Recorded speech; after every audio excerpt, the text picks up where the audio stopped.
When I reached home again after my interview with Mrs. Clemens, I was struck by the appearance of a change in Laura.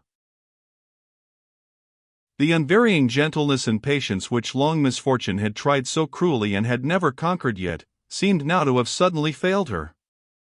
Insensible to all Marian's attempts to soothe and amuse her, she sat, with her neglected drawing pushed away on the table, her eyes resolutely cast down, her fingers twining and untwining themselves restlessly in her lap. Marian rose when I came in, with a silent distress in her face, waited for a moment to see if Laura would look up at my approach, whispered to me, "Try if you can rouse her," and left the room. I sat down in the vacant chair, gently unclasped the poor, worn, restless fingers, and took both her hands in mine. "What are you thinking of, Laura? Tell me, my darling, try and tell me what it is." She struggled with herself, and raised her eyes to mine. "I can't feel happy," she said. "I can't help thinking." She stopped, bent forward a little, and laid her head on my shoulder, with a terrible mute helplessness that struck me to the heart. "Try to tell me," I repeated gently, "try to tell me why you are not happy." "I am so useless, I am such a burden on both of you," she answered, with a weary, hopeless sigh. "You work and get money, Walter, and Marian helps you. Why is there nothing I can do?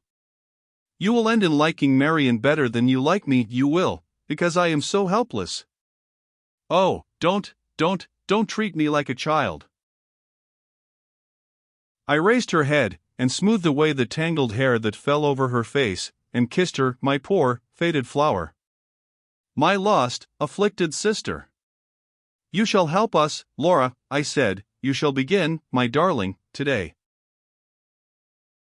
She looked at me with a feverish eagerness, with a breathless interest, that made me tremble for the new life of hope which I had called into being by those few words.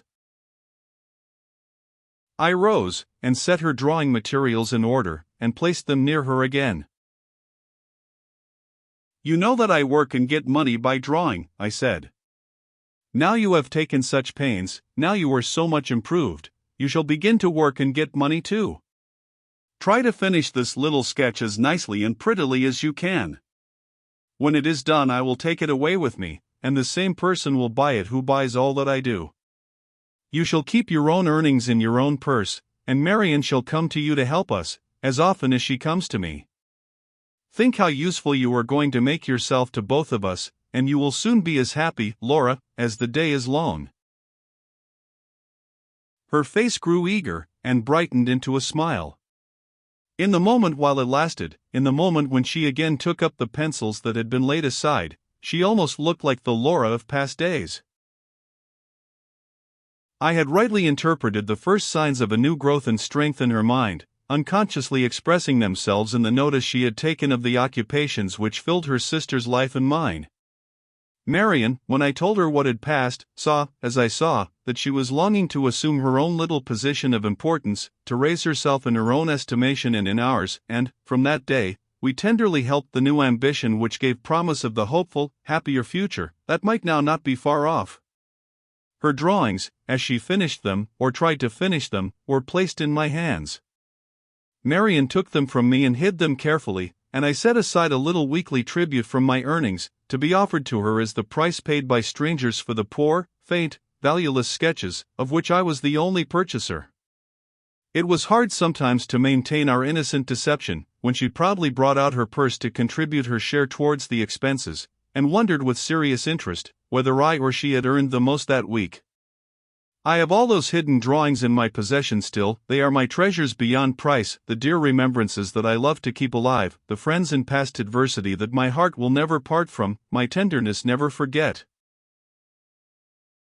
Am I trifling, here, with the necessities of my task? Am I looking forward to the happier time which my narrative has not yet reached? Yes. Back again, back to the days of doubt and dread, when the spirit within me struggled hard for its life, in the icy stillness of perpetual suspense. I have paused and rested for a while on my forward course. It is not, perhaps, time wasted, if the friends who read these pages have paused and rested too. I took the first opportunity one could find of speaking to Marian in private, and of communicating to her the result of the inquiries which I had made that morning. She seemed to share the opinion on the subject of my proposed journey to Welmingham, which Mrs. Clemens had already expressed to me. "Surely, Walter," she said, "you hardly know enough yet to give you any hope of claiming Mrs. Catherick's confidence? Is it wise to proceed to these extremities, before you have really exhausted all safer and simpler means of attaining your object? When you told me that Sir Percival and the Count were the only two people in existence who knew the exact date of Laura's journey, you forgot, and I forgot, that there was a third person who must surely know it, I mean Mrs. Rubbel. Would it not be far easier, and far less dangerous, to insist on a confession from her, than to force it from Sir Percival?" "It might be easier," I replied, "but we are not aware of the full extent of Mrs. Rubbel's connivance and interest in the conspiracy, and we are therefore not certain that the date has been impressed on her mind, as it has been assuredly impressed on the minds of Sir Percival and the Count. It is too late, now, to waste the time on Mrs. Rubbel, which may be all-important to the discovery of the one assailable point in Sir Percival's life. Are you thinking a little too seriously, Marian, of the risk I may run in returning to Hampshire? Are you beginning to doubt whether Sir Percival Glyde may not in the end be more than a match for me?" "He will not be more than your match," she replied decidedly, "because he will not be helped in resisting you by the impenetrable wickedness of the Count."